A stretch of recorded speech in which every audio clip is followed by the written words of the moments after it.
The prefect of the Seine was a man incapable of treason. And had he been in the way when the soldiers arrived, he certainly would not have admitted them until he had properly investigated the business. But who could have supposed that whole troops would have left their quarters, headed by their officers, without any orders from their generals, and above all for the object they had in view? The prefect of the Seine was universally commiserated. His friends did not desert him, and the emperor expressed his regret for what had happened. Indeed, the emperor particularly esteemed him, but for the obstinacy of the Duc de Feltre, I am certain that the prefect of the Seine would not have been dismissed.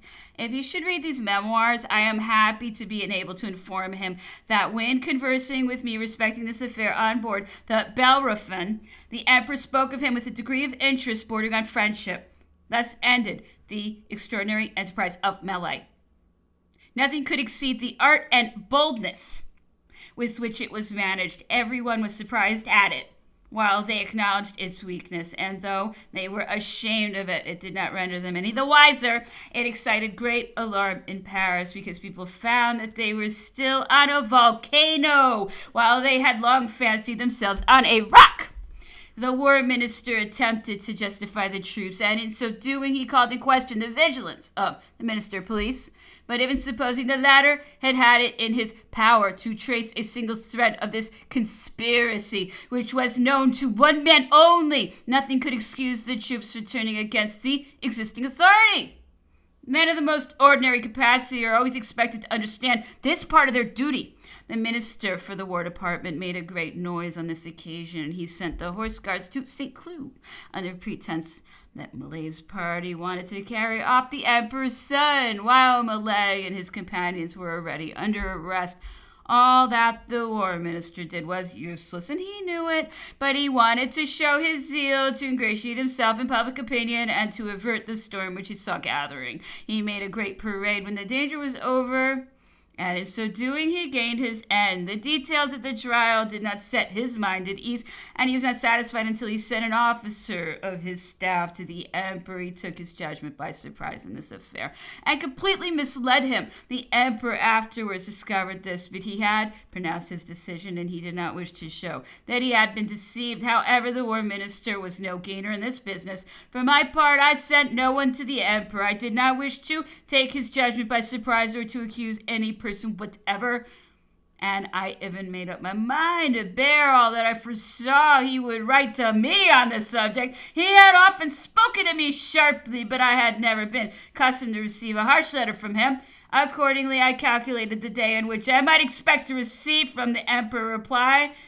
to the report of the event. On that day, I made my secretary open all the letters which came from the emperor, and I ordered him to give me only those which contained no expression of humor, and to throw the reprimand, if one should be sent into the fire. It arrived as I expected, and nothing was wanting but to have deserved it. However, I did not vex myself, because I knew all that had been done to influence the opinion of the emperor. It always placed confidence in his judgment and goodness of heart, and I would not have run the chance of losing his favor for having failed in such a circumstance.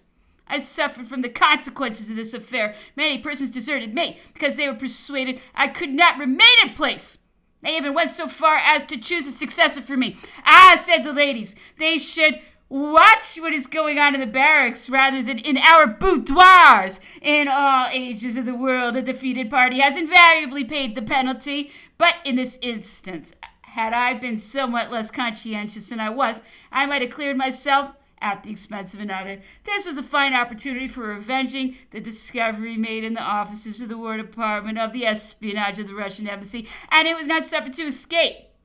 Some months after, I might have had a triumphant satisfaction, and will be seen in the course of these memoirs, but I let the matter pass. I was pitied, for I had gained the good opinion of the public, and I had done no harm to anyone, but on the contrary had been serviceable to many.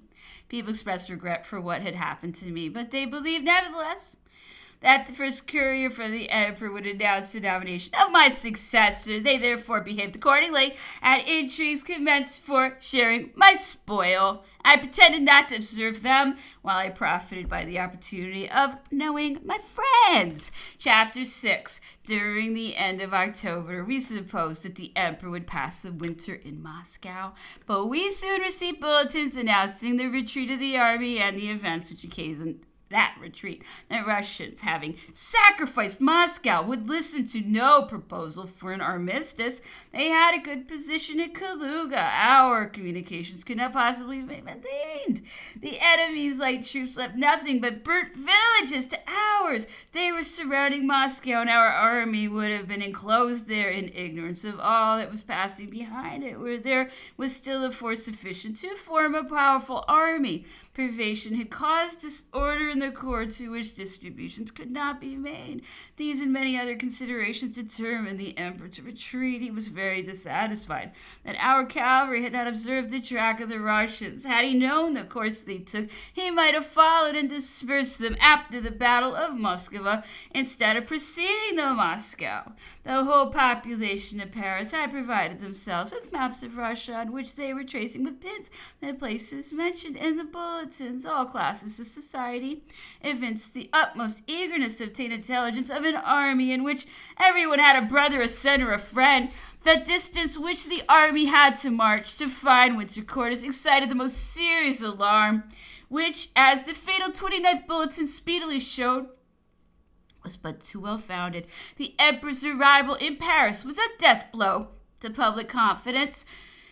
Gloomy forebodings having once commenced, they were carried on beyond all bounds, and the French army was regarded as an immense caravan of men frozen and starving instead of that mass of brave cohorts which had so long been the admiration of contemporaries and had performed so many deeds of glory to adorn the pages of history. The public mind was in this state of restless anxiety when intelligence was received of the arrival at Vilna of the wreck of our army. It had lost all its horses and consequently all its artillery, and had returned to the Beresina successfully cut off and flanked by the corps of the Russian army, which had left Kaluga to intercept the road from Smolensk to Moscow. On reaching the Beresina, the left bank of the river was found to be occupied by the Russian army, which had come from Moldavia after the Treaty of Jassy. This unexpected circumstance destroyed the remaining hope of the wreck of our army. The emperor could not understand why Prince Schwarzenberg and General Renier had not secured him against the march of this Russian force. There was no alternative but to engage it, and fortune granted only a few moments for opening the passage of the Beresina before the arrival of the other Russian army, which was following the rear of the column on his departure from Moscow. The emperor had foreseen all that the army must suffer in passing through a country which had already been ravaged by the successive marches up to such considerable armies. Thus, on quitting Moscow, he took the road to Kaluga through a country which had not previously been occupied and in which the army would have found subsistence, but the Russians had got before him. He attacked and beat them, but could not put them to the rout. They retired to Maloyaroslavets. Unfortunately, the emperor was not informed of this. He thought that he could not dislodge them from their position except by means of combinations which he had not time to employ. He fell back on Moyaisk. The Russians returned to occupy the positions they had abandoned, and then our misfortunes commenced. The army at length reached the Beresina. The bridges of the Borisov were destroyed. The enemy was waiting for us on the opposite bank, and our destruction seemed inevitable. But the emperor watched over the wreck of his army. Wittgenstein's corps was penetrated, and the places which seemed distant as the scenes of our defeat witnessed the flight of those who might have conquered us. We crossed the fatal river, but cold, privation, and fatigue continued the ravages. We had no alternative but to face the disasters which menaced us, and which the emperor measured in their fullest extent. He knew the sentiments that were entertained for us in Germany, and the hopes which our reverses would revive. He resolved to anticipate them, and at least to ensure himself the means of repressing them. Another consideration contributed to determine him. He had just learned the details of Malay's affair, and in spite of the accounts he had received, all of which varied according to the opinions of the rivalry or the ambition of those by whom they were related, the truth had not escaped him. His excellent tact enabled him to see the affair in its true light and to estimate the danger better than anyone, not by what Malay had done, but by what had not been done, by those who possessed his confidence in the different departments of the government. Melancholy reflections arose in his mind when he discovered that his system had not attained that degree of solidity which he thought he had imparted to it. This consideration contributed not a little to hasten his return to Paris, where he naturally supposed that the intelligence of the disaster of the army would spread alarm. He arrived on the 19th of December at 8 in the evening, and the ministers were summoned to attend him at 10 o'clock next morning. I went to see Monsieur Caulaincourt on the evening of the 19th. He informed me of the utter ruin of all at Moscow. He had just passed a fortnight in intimate communication with the emperor, who, he said, had read over 20 times all the accounts he had received respecting the affair of the 23rd of October. Monsieur Caulaincourt did not disguise from me that though the emperor set down a great deal to the account of animosity, yet he was nevertheless somewhat displeased with me. He thought my defense feeble, and he concluded that there was reason for its being so. I was not sorry to learn that the emperor was a little out of humor, because by a clear and natural statement it was always easy to make him see the truth. And then people who had been calumniated stood higher in his good opinion than before. The emperor had conversed with the aide-de-camp whom the Duc de Feltre had sent to him, and he returned home with the impression he had received from the account of the war minister. Caulaincourt did his best to serve me, for which I am indebted to him. Next day, the 20th of December, the emperor's saloons were thronged at an early hour, but the persons who assembled there were not all equally satisfied. The emperor first received the arch-chancellor, and then the ministers, one after another, according to their seniority in office, so that the grand judge and all the others, the minister of commerce excepted, preceded me. Among all who were there, not one would have chosen to be in my place. They seemed as if they did not dare to speak to me for fear of giving me pain. The emperor did not detain any of the ministers long, except the Duc de Feltre, so that I was soon introduced. As I passed through the crowd, which was collected round the door of the emperor's saloon, everyone fell back, as if to make way for a funeral procession. All thought I was bidding adieu to the court, and what tended to confirm this opinion was that the Duke of Otranto had returned to Paris, the emperor having recalled him from Aix in Provence, where he resided. He was already looked upon as my successor. Some friends of my former prosperity did not fail to acquaint me with all that was said while I was with the emperor. My audience lasted nearly 2 hours, and the time was accurately calculated by observers who were not all so well disposed towards me as the arch-chancellor, who remained in the saloon till I took my leave. The emperor asked me 1,000 questions respecting the affairs of the interior. Previous to Malay's conspiracy, I had none but good accounts to give him of the truth, of which he himself had an opportunity of judging on his journey from Metz to Paris. He was therefore very well satisfied, especially as I said ill of nobody. It never seemed to be understood in France that the emperor was always best pleased when he heard no complaints against any person whatever. When he had made all the inquiries he wished, he commenced the subject of Malay. He spoke first, and from all he said, I sufficiently understood whence he had obtained his information. Some degree of malignity had been employed, for the facts pointed out to him were all well known, but pains had been taken to prejudice his judgment, and that object had been gained. He said to me, that you might be arrested by 50 men, I can very well understand. For your own sake, it would have been well if you could have defended yourself. I am myself at the mercy of the officer who is on duty at my door, but I cannot understand how it happened that you were not aware that Malay and the colonel of the cohort had been for some time in the habit of seeing each other, as well as La Horry. His notion of the affair was founded entirely upon the intelligence he had received from the military police. I pointed out the incorrectness of these statements and acquainted him with the facts which I have already laid before the reader. At first, he would not believe what I told him, and he said, "Can any man in his senses tell me such a story as this?" I persisted in my statement, and he began to be convinced when I informed him that the colonel of the 10th cohort had been only a few days in Paris, and he had just returned from Barcelona, where he had distinguished himself, which had obtained for him the command of that cohort, and that not only he had not given cartridges to his men, but that he had not made them put their flints in their muskets, which he would not have neglected if he had had any share in the plot. This had not been mentioned in the report of the military police. The emperor was still of opinion that General Lamotte had been concerned in Malay's enterprise. He reflected on me for not having concurred with the minister of the War Department who had arrested General Lamotte and kept him still in prison. To this I replied by the observations which I made a few pages farther back. The emperor would not admit the justice of my opinion until he had submitted it to the council, and he said, "If this be true, you have viewed the affair in its true light." The war minister had not spoken to him of Adjutant General Doucet, who had tampered with Malay instead of hastening to the aid of General Hulan. On the contrary, he created him a general brigade, which caused it to be said that Doucet could not fail to attain that rank, for Malay had already given it to him. The emperor never spoke to me with greater kindness than on this occasion. He only regretted that I had not been able to defend myself. "It is a vexatious affair," he said, "but you were not to blame." He also asked how it had happened that the conspirators got access to me without encountering any guards in my antechambers.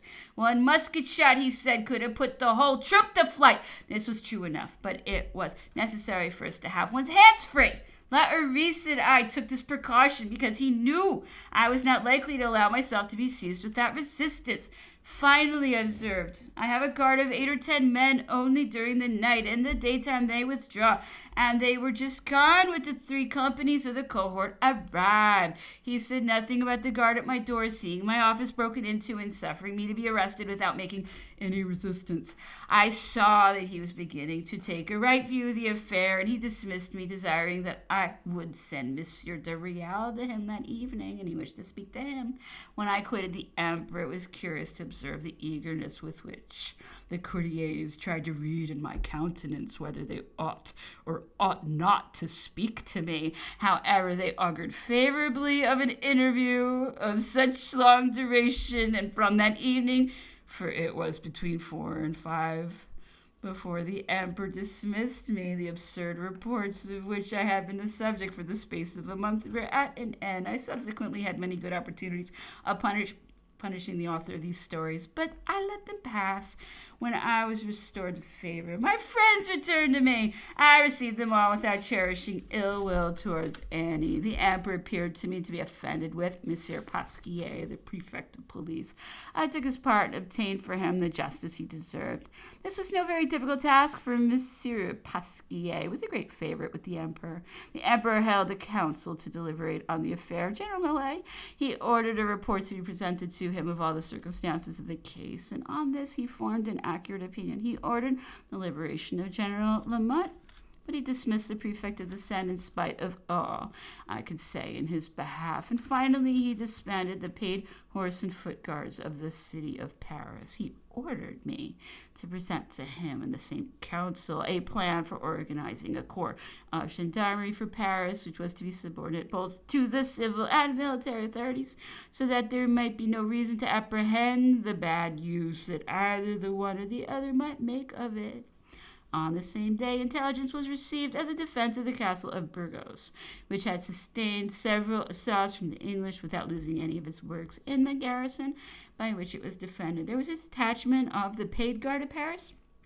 The war minister proposed that the emperor should reform out of this detachment the corps which had been disbanded in Paris. But the emperor would not hear of this, and he directed me to draw up without delay the plan he had ordered. Chapter 7. The disastrous Russian campaign was the first fatal event with which France had been visited during the emperor's reign. It was endured with courage, though it was much talked of, and every sacrifice was generously made for the necessity of reorganizing the army. At this period, we began to experience the levying of taxes by illegal means, and some other measures equally arbitrary were also put in force. But the embarrassments of our situation at that moment rendered them necessary. Our misfortunes were great, and the time for repairing them was short, so that it was requisite to proceed with the utmost promptitude. It would be severe injustice to judge the emperor by the 2 last years of his reign. They furnished arms to his enemies, but we must not imitate them. The events of these 2 last years were beyond human foresight, and they demanded remedies out of the regular course, and only those were adopted which could be most readily put in force. Had not arbitrary measures been resorted to, we should not have been enabled again to take the field as we did in the month of May following. None but the emperor could have turned to such good account the resources he possessed and created those he wanted. All our convoys of arms and baggage had been left in the canals of Prussia and in the rivers of Poland, where they were frozen up. The emperor had to replace the whole of the artillery with trains. He had all the cavalry to remount and half his infantry to renew. Such a situation would have daunted any courage but his. However, when he had carefully read the returns and reports which showed it, as he said, what his situation was, he set to work, and in a very few weeks he had collected the materials of a new army. The artillery was in the arsenal, so that all that remained to be done was to purchase horses and equip them. A sufficient number was procured for the trains and also for remounting the cavalry. The works for the supply of everything connected with the military service were doubled, and in this department everything still went on well. The 100 cohorts of the National Guard, together with all the troops who were in the depots of the different regiments, were incorporated with the army. To these were added a levy of men, and thus an army was formed no less numerous than the first, with which, however, it was not to be compared as far as regarded to figure, and above all the experience of the men. The emperor appointed to each of his new battalions old officers from the corps of the army, but as this operation had already been several times repeated, those officers were themselves nothing more than good privates. For the class from which picked men used to be taken was already exhausted. The cavalry in particular was composed merely of boys mounted on horses, as raw and untrained as their riders. The marine proved of great assistance in this emergency, for it gave its corps of artillery, which was very numerous, and compensated over and above for the losses which had been sustained in that department. The marine, moreover, furnished a fine division of infantry. The national feeling was enthusiastic throughout France. The people of Piedmont also distinguished themselves for the zeal with which they anticipated all that could be required of them. Deputations arrived from all parts of France, with assurances of loyalty and attachment to the emperor. Amidst the misfortunes with which we were assailed, all seemed to derive consolation from the opportunity of evincing their zeal. All classes vied with each other in their exertions for the public service. Patriotic contributions were never more willingly made at any period of the Revolution. That feeling pervaded all classes of society, and every corporation and profession supplied a certain number of horses and war equipages. While the emperor was thus exerting himself in Paris, ruin awaited his affairs in the army. The king of Naples had not only failed in rallying the army at Vilna, but he had evacuated that town and brought back the army in confusion towards the Vistula. This completed our destruction in Russia. It was the month of January, and the cold was excessive. On reaching the Vistula, the king of Naples himself quitted the army to return to his own dominions, transferring the command to the viceroy of Italy. The emperor was very dissatisfied with this conduct, and it was well for the king of Naples that he did not pass through France, where he would certainly have met with a very unfavorable reception. He proceeded home by way of Saxony, Bavaria, and the Tyrol. The Russians dispatched hosts of Cossacks in pursuit of our army. They crossed the rivers on the ice, so that we could not take up a position anywhere. We consequently fell back on Posen and afterwards on the Oder and the Elbe, but we could not guard Even the latter river. The Prussian contingent under the command of General York was on the left of Marshal MacDonald's corps. The Prussian general made a treaty in favor of his corps with the Russian general who was pursuing him. He concluded an armistice by which his troops were neutralized, thus exposing the rest of the army corps to certain destruction. By this means, he indirectly compromised the King of Prussia, his master, who was in his capital in the midst of our army. At the time of this first defection, we felt the full weight of the ingratitude of Marshal Bernadotte, who might, by attacking Finland, have detained the corps which he had allowed to enter Kurland. The union of the Swedes with the Russian army happened very inopportunely for us, as it took place at the very moment when the other allied sovereigns were directing their extraordinary ambassadors to renew assurances of their friendly sentiments towards the emperor. The King of Prussia disavowed any participation in the conduct of his general. He sent an ambassador to the emperor in the month of January, and General York was condemned by a court-martial. But such was the rapid course of events that in less than 3 months after he was in the ranks of our enemies, the king long resisted the entreaties with which he was assailed in Prussia to join the Russians. The natural sincerity of his character kept him firm to our alliance in spite of the fatal results which it could not fail to draw upon him. He was driven to the determination he adopted by men of restless spirit, who told him plainly but respectfully that they were ready to act either with him or without him.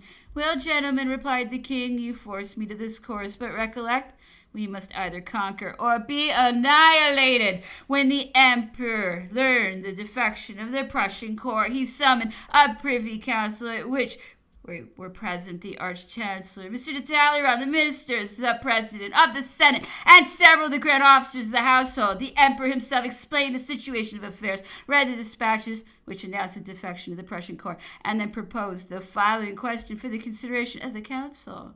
In this conjecture, which greatly increases the difficulty of our situation, do you advise me to negotiate for peace or to make new exertions to continue the war? For my part, I was sorry to see this question submitted to the judgment of so many individuals.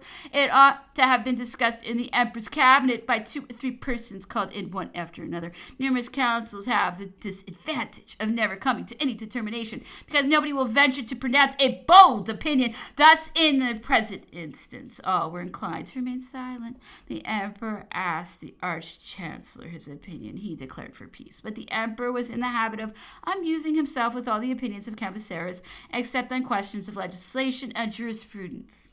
He next addressed himself to M. de Talleyrand, who did not reply with the frankness and decision I expected from him.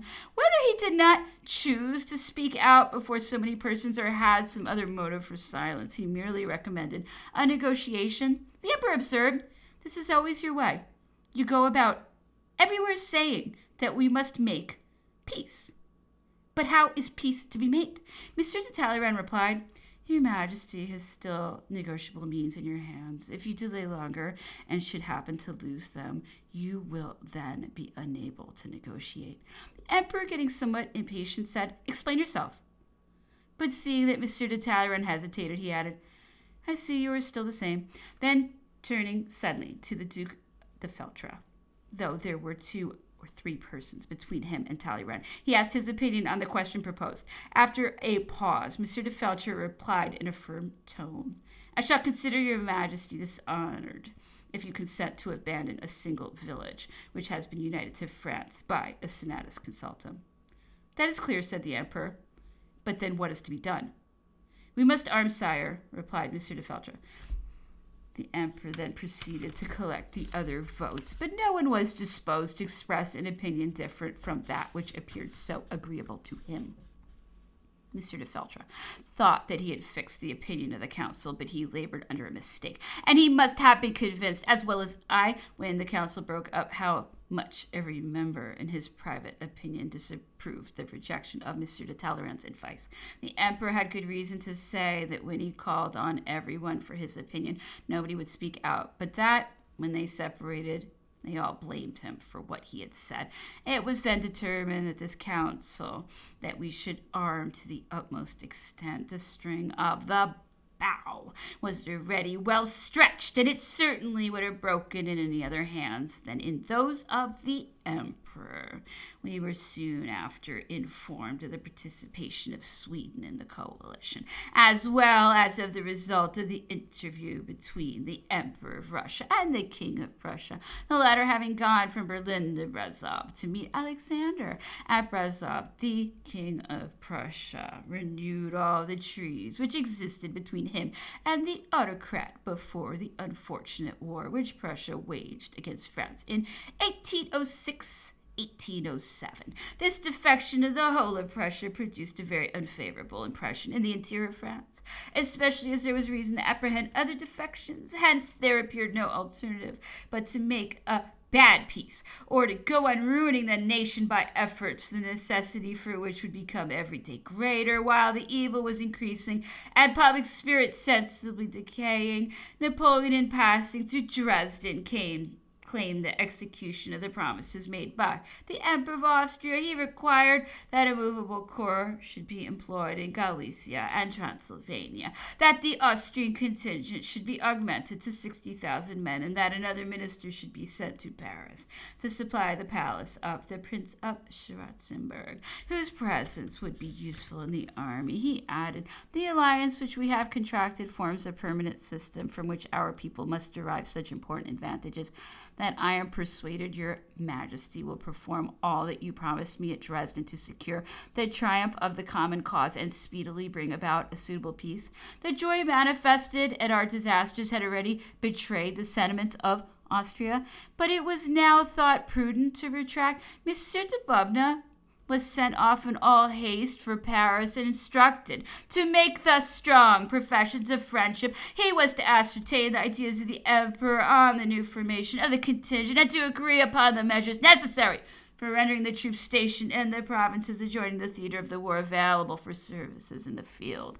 As to the wish of the emperor to conclude a peace that he had to declare was still more the desire of Austria. Nevertheless, according to the assurances of the ambassador, it was not for the sake of France, whose position Austria knew to be most brilliant, but for Europe and for herself that she desired peace. The progress of Russia, the preponderance which that power was endeavoring to assume, alarmed her, and therefore her political system attached her more closely than ever to France. After our reverses, France, on her part, had also need of repose. Her internal happiness, the happiness of the Empress, affected by the anxieties belonging to a state of war, were considerations which a like interest rendered common to the two sovereigns. Austria, therefore, ardently desired a peace which would place her in the only situation she was ambitious of holding in Europe, and which could not fail to consolidate the power of her ally. If any interference on her part were required, she was ready to undertake it, not pretending, however, to any influence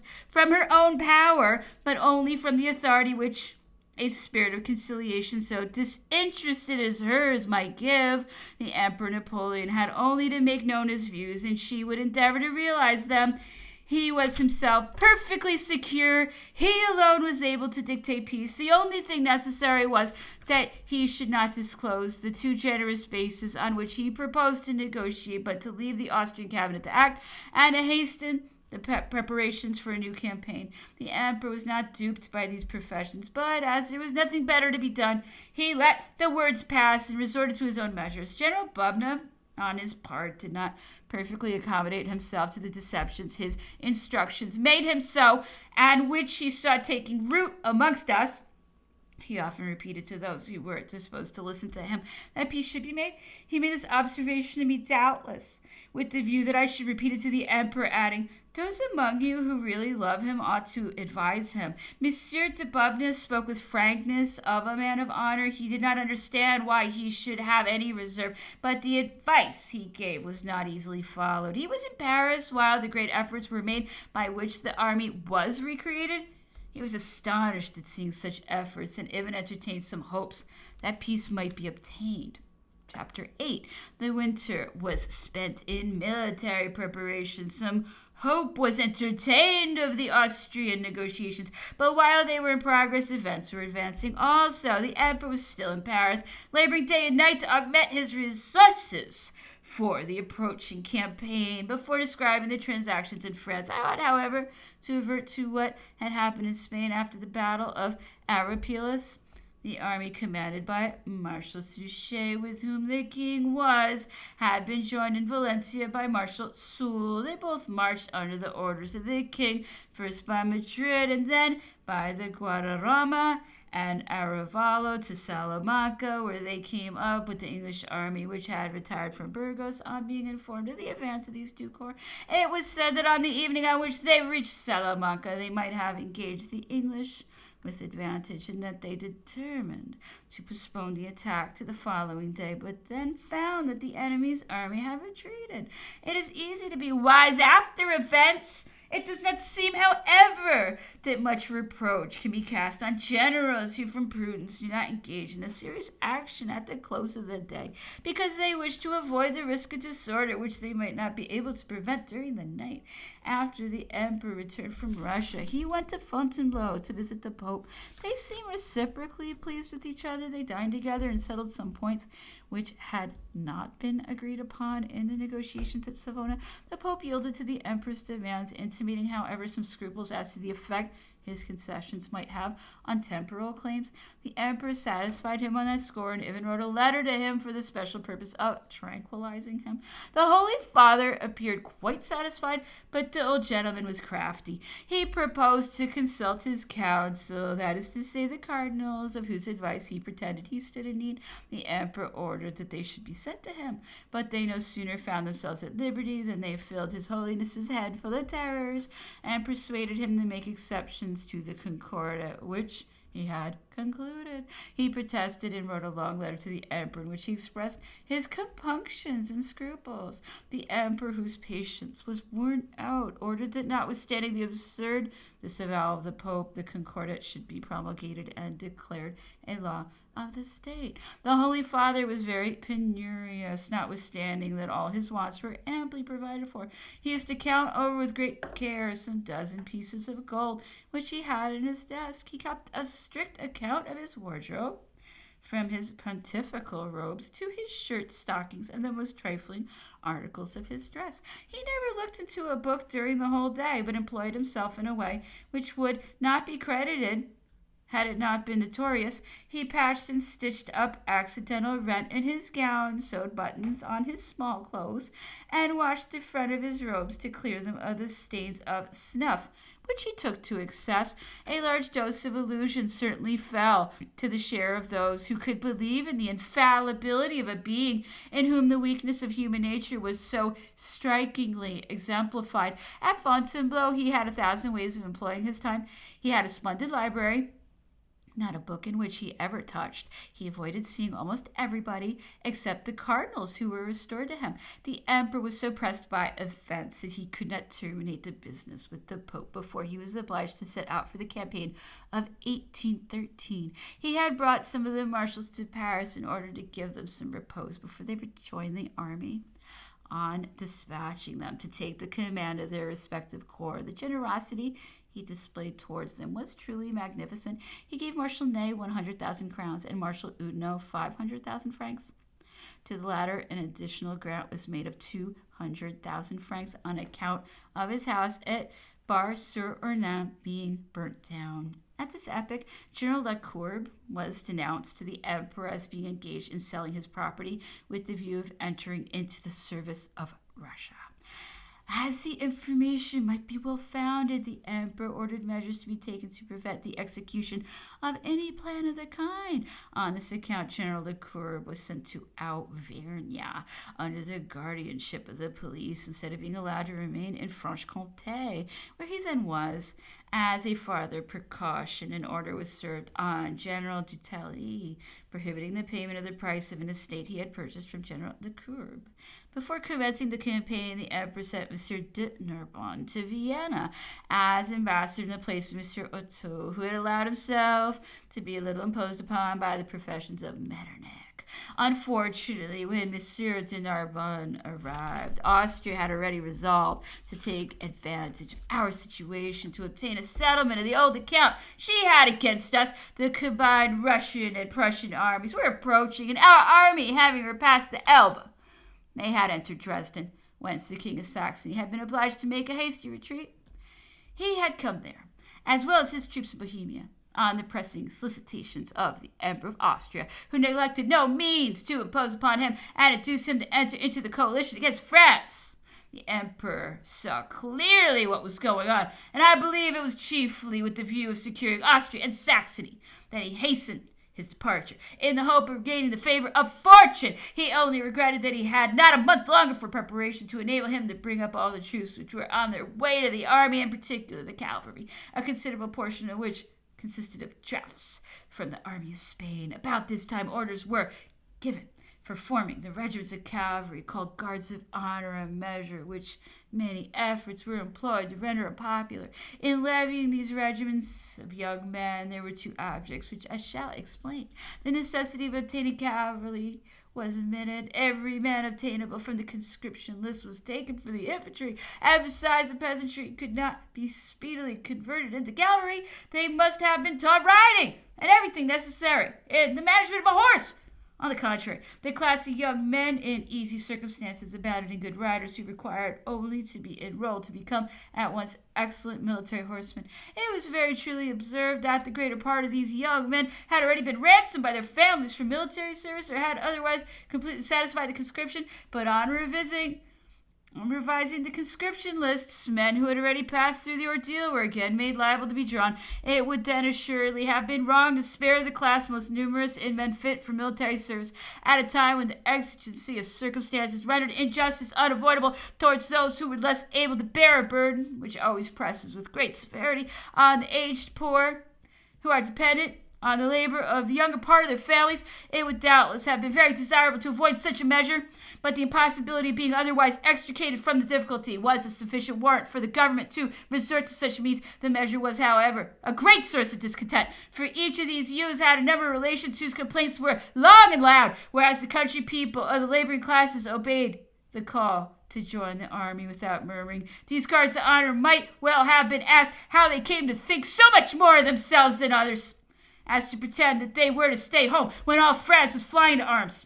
The second object was to withdraw from an idle and unsettled life a numerous class of young men whose ardent spirits made them always ready for hazardous enterprises, and who might become dangerous under the ascendancy of some daring man in possession of their confidence. There was little difficulty in these guards of honor, except in getting them to leave the paternal roof. Once regimented, they acquired the military spirit in perfection. Out of the great number of young men drawn, there were very few defectors. In vain was the cry of tyranny set up. More than 10,000 youths of this class were raised and formed into 4 fine regiments of 2,500 men each. The regiment which was embodied at Tours was the only one which gave any cause for vigilance on the part of the police. I was informed that the young men who composed that regiment had been instigated to mutiny, and that advice of a very criminal kind had been given to them. Monsieur de la Rochefoucauld, who formerly served in La Vendée, was in the habit of appearing frequently at Tours, though his place of residence was at a considerable distance from that town. My information was sufficiently precise to induce me to adopt a decided course. The colonel of this regiment of guards was Monsieur Philippe de Ségur. I wrote to him to arrest 1 or 2 of the young men whom I pointed out to him, and to send them up to Paris. While preparations were making for sending off the prisoners, a little insurrection broke out in the new corps. One of the young men, named Monsieur de Napoleon, called upon Monsieur de Ségur and demanded the liberation of his comrades. On meeting a refusal, the youth fired a pistol at his colonel's head. The grains of the powder stuck in Monsieur de Ségur's face, and the ball penetrated his neckcloth, but it did him no other harm. Young Napoleon was sent to Paris along with the other lads whom I had ordered to be arrested. The situation in which he had placed himself was clear, and there appeared no means of saving him. At the bottom, however, he was merely a harebrained youth and quite incapable of deliberately committing a crime. I prosecuted my inquiries as far as I thought necessary. In the meantime, the Duc de Feltre wrote to me several times to deliver up Napoleon to him in order to have him tried by a court-martial. It may easily be imagined what would have become of him had I complied. To shelter him from the consequences of this demand of the war minister, I included him in the information I ordered to be drawn up against his comrades. By this means, I kept him in prison, where he remained entirely at my disposal.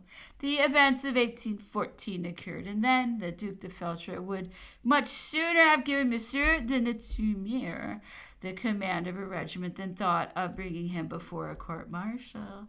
But leaving Paris, the emperor wished to guard against the consequences of a second enterprise such as Malaise.